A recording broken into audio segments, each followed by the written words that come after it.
Sobat NTMC Redaksi, bagaimana kabar Anda hari ini? Berjumpa lagi dengan saya Bribtu Rizka dalam program NTMC Redaksi. Kami hadir dengan 5 berita pilihan yang sudah diseleksi oleh tim NTMC Redaksi selama sepekan dengan informasi terbaru dan teraktual yang kami sajikan untuk Anda.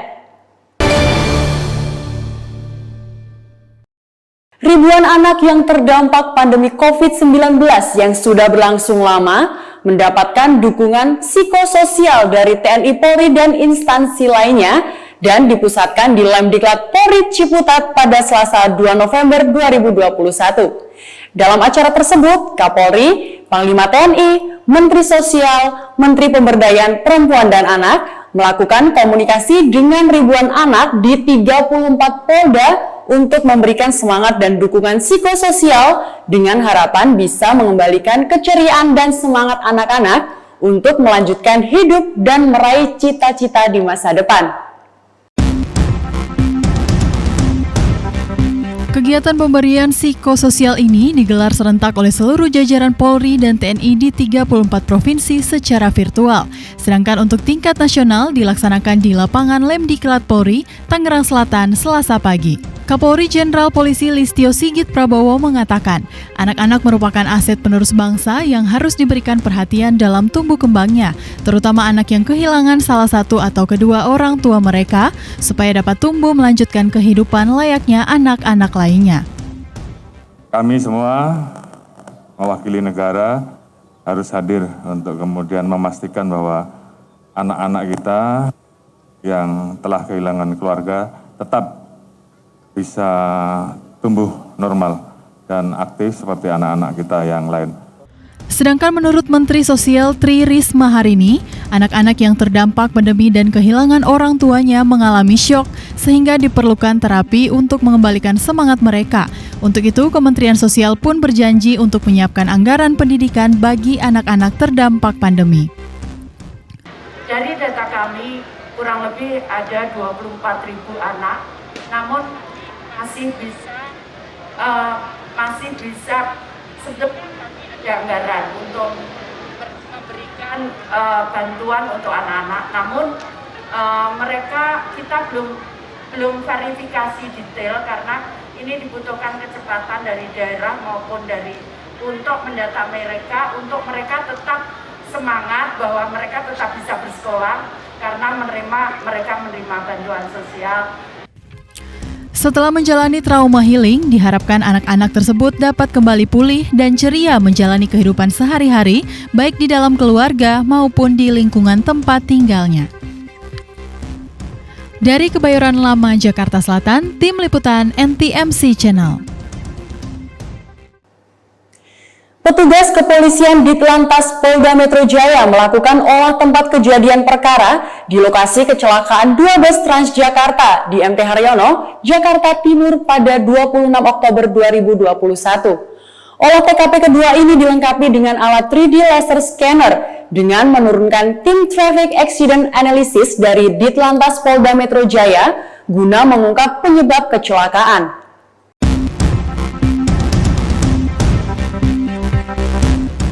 Dengan menyisir jalur bus Transjakarta di Jalan MT Haryono, Cawang, Jakarta Timur, Selasa siang, petugas kepolisian kembali melakukan olah TKP kecelakaan 2 unit bus Transjakarta.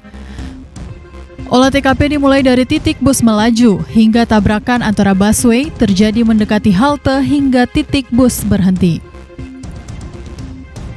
Pada olah TKP, polisi lalu lintas Dirlantas Polda Metro Jaya menggunakan alat 3D laser scanner yang diletakkan di tengah jalur bus Transjakarta dengan melakukan perekaman pada setiap titik kejadian kecelakaan.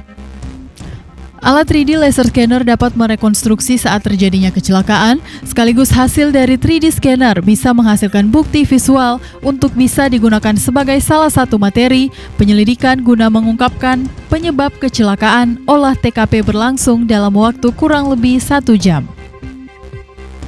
Dalam kejadian 2 unit bus Transjakarta yang terlibat kecelakaan di Jalan MT Haryono menyebabkan seorang supir dan 1 orang penumpang tewas serta 37 penumpang luka-luka. Dari MT Haryono, Jakarta Timur, Tim Liputan NTMC Channel. Panglima TNI Marsikal Hadi Cahyanto dan Kapolri Jenderal Polisi Listio Sigit Prabowo melakukan apel gelar pasukan di landasan Base Ops Ngurah Rai, Bali dalam rangka mengamankan kedatangan wisatawan mancanegara di Pulau Dewata, Bali. Panglima dan Kapolri juga melakukan pemeriksaan sistem penerimaan warga negara asing di pintu masuk bandara dengan mengharuskan patuh administrasi dan perketat keamanan.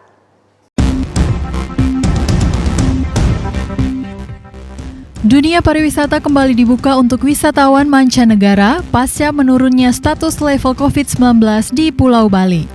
Pemerintah memberi kesempatan berwisata untuk 19 warga negara bisa berkunjung dan berlibur kembali ke Pulau Dewata, Bali. Terkait dengan hal tersebut, Panglima dan Kapolri memimpin gelar pasukan untuk menghadapi kedatangan wisatawan mancanegara di landasan Base Ops Ngurah Rai, Denpasar, Bali. Kapolri Jenderal Listio Sigit Prabowo mengatakan, terdapat 8 negara yang sampai saat ini masih mengalami peningkatan virus COVID-19 sehingga tidak semua negara diizinkan untuk ke Indonesia. Ada 19 negara yang akan diberikan kesempatan untuk bisa kita buka, kemudian bisa diterima menjadi turis, di mana dari 19 tersebut ada kurang lebih 8 negara yang tingkat kasus aktif hariannya masih lebih tinggi dibandingkan dengan Indonesia, sehingga tentunya ini memang perlu ada pengawasan dan pengecekan sehingga pada saat kita kemudian membuka ruang ini, laju pertumbuhan COVID di Indonesia betul-betul bisa kita pertahankan. Oleh karena itu pentingnya untuk mengikuti setiap hari dievaluasi terkait dengan perkembangan dari negara-negara di mana turis-turis mancanegara tersebut akan datang, sehingga kemudian kita akan menjadi lebih siap dan kemudian di dalam setiap pelaksanaan pengecekannya kita juga akan lebih hati-hati. Ini menjadi penting untuk ketahui. Dengan dibukanya pariwisata Bali untuk turis asing, tingkat kewaspadaan dalam protokol kesehatan harus diperketat baik di Bandara Ngurah Rai dan pelabuhan di Bali. Pandemi COVID-19 yang berjalan 2 tahun ini membawa dampak yang sangat berat bagi masyarakat Bali secara langsung. Hal ini karena berdampak langsung pada sektor ekonomi masyarakat yang mengendalikan sektor pariwisata. TNI dan Polri adalah ujung tombak dalam penanggulangan COVID-19. Karena TNI dan Polri memiliki rantai komando sampai dengan ke seluruh pelosok negeri ini. Dan TNI Polri juga memiliki infrastruktur yang dapat digunakan dalam penanganan COVID-19. Menurut Panglima TNI Marsikal Hadi Cahyanto, dalam menyambut kedatangan wisatawan mancanegara, TNI, Polri bersama Satgas COVID-19 telah berhasil menekan laju penularan kasus COVID-19 secara nasional. Hal tersebut tentu saja membuat perekonomian di Bali mulai membaik. Dari Ngurah Rai, Bali, Tim Liputan NTMC Channel.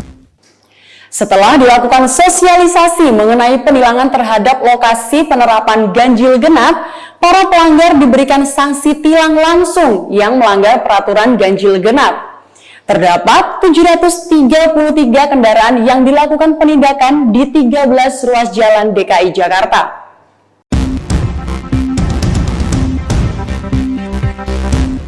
Dirlantas Polda Metro Jaya, Kombes Pol Sambodo Purnomo Yogo menyatakan sebanyak 733 kendaraan roda 4 yang melanggar sistem ganjil genap dan dilakukan penilangan. Dari 733 kendaraan, 503 kendaraan yang melanggar terjadi pada pagi hari pukul 06.00 sampai dengan 10.00 waktu Indonesia Barat. Sedangkan 230 pelanggar lainnya pada sore hari pukul 16.00 sampai dengan 20.00 waktu Indonesia Barat. Penindakan terbanyak terjadi di Jalan di Panjaitan, Cawang, Jakarta Timur. Terdapat 194 tilang satu persatu kendaraan yang bernomor polisi tidak sesuai dengan tanggal ganjil, diberhentikan petugas kepolisian di ruas Jalan Fatmawati, Jakarta Selatan. Dari 13 kawasan ganjil genap yang penindakannya sudah kita mulai kemarin, ya. Terdapat 733 kendaraan yang sudah kita tilang karena pelanggaran ganjil genap, yaitu 503 pada pagi hari jam 6 sampai jam 10, kemudian 230 pada sore hari antara pukul jam 16 sampai dengan pukul 20.00. Kemudian penindakan terbanyak itu ada di Jalan DI Panjaitan sebanyak 194 tilang. Berbeda dengan pada saat sosialisasi, hari ini petugas langsung memberikan sanksi berupa tilang terhadap para pengendara yang melanggar ganjil genap. Lewat sini, Mas. Oh, udah lama nggak lewat sini. Tapi kurang banget tadi kan yang gara-gara di Jakarta Pusat sana yang itu banget. Ya nggak apa-apa sih, makanya ini apa pengadilan aja tadi. Papanya mau pergi kerja, Pak? Mau ke Dharma Wangsa, mau ke Kelora. Tapi emang belum tahu ya, Pak, kalau udah ada. Belum tahu ya. Mulai diberlakukan ganjil genap dari ruas Jalan Raya Fatmawati sampai Cipete, lanjut sampai ke Sudirman Tamrin. Nah, untuk sementara penindakan mendekati ya jarum 9:10 ya. Kurang lebih pelanggar hampir kurang lebih 30-an. Kita tindak, humanis, kita beri, tilang. Nah, yang ingin ke rumah sakit Fatmawati ataupun keperluan yang mendesak ke rumah sakit ya kita berikan ya kelonggaran, yang berarti bukan maksudnya ditilang karena dia ingin berobat dan ingin rumah sakit urgent ya kita berikan kelonggaran, itu aja ya. Rencananya kegiatan tersebut akan terus dilakukan mengingat mobilitas kendaraan di Jakarta di masa penurunan PPKM level 2 kian meningkat. Dari Jakarta Selatan, Tim Liputan NTMC Channel. Petugas gabungan TNI Polri bersama Dinas Kesehatan Kota Tebing Tinggi melakukan percepatan vaksinasi COVID-19 dengan mendatangi langsung ke rumah warga. Di lain tempat, Kepala Badan Reserse Kriminal Polri memantau langsung kegiatan serbuan vaksinasi massal dan bakti sosial yang digelar oleh alumni Angkatan Bersenjata Republik Indonesia atau AKABRI tahun 89 di halaman alun-alun Kota Cilegon, Banten.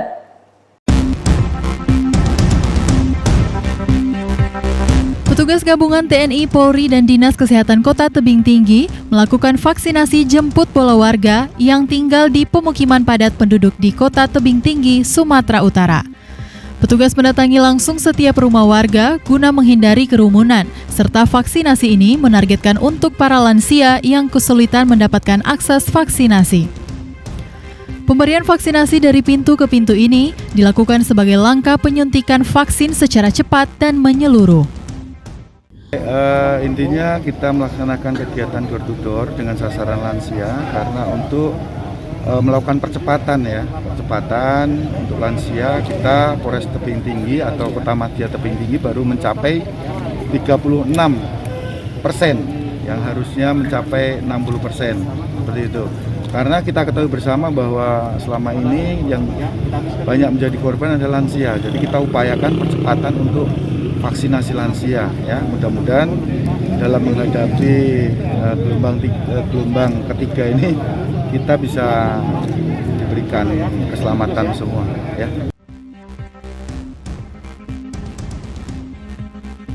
Rombongan AKABRI tahun 89 mendatangi alun-alun Kota Cilegon untuk memantau langsung kegiatan vaksinasi massal yang digelar oleh para lulusan Angkatan Bersenjata Republik Indonesia tahun 1989 pada Senin siang 25 Oktober 2021. Dalam memenuhi perintah Panglima TNI serta Kapolri, disediakan 5.000 dosis vaksin untuk Provinsi Banten dan 2.000 dosis vaksin untuk di Kota Cilegon agar mempercepat target vaksinasi di daerah Provinsi Banten.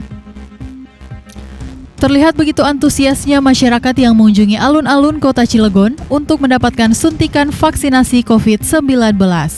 Bakti sosial dan bakti kesehatan ini merupakan program yang dicanangkan oleh pimpinan TNI dan pimpinan Polri dalam hal ini Panglima TNI dan Polri untuk menggelorakan kepedulian sosial atas dampak ikutan daripada, karena COVID-19 kan bukan hanya dampak kesehatan saja, tapi dampak ikutan yang banyak, sehingga kita dengan amanah jabatan kita masing-masing, kita berkontribusi untuk meringankan.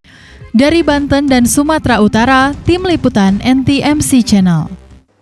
Ya baik pemirsa, berita tadi sekaligus menutup perjumpaan kita kali ini. Selalu simak informasi aktual dan informatif dari redaksi NTMC Channel Korlantas Polri yang kami himpun untuk Anda. Saya Bribtu Rizka pamit undur diri. Stop pelanggaran, stop kecelakaan, keselamatan untuk kemanusiaan, Indonesia tertib, dan salam presisi.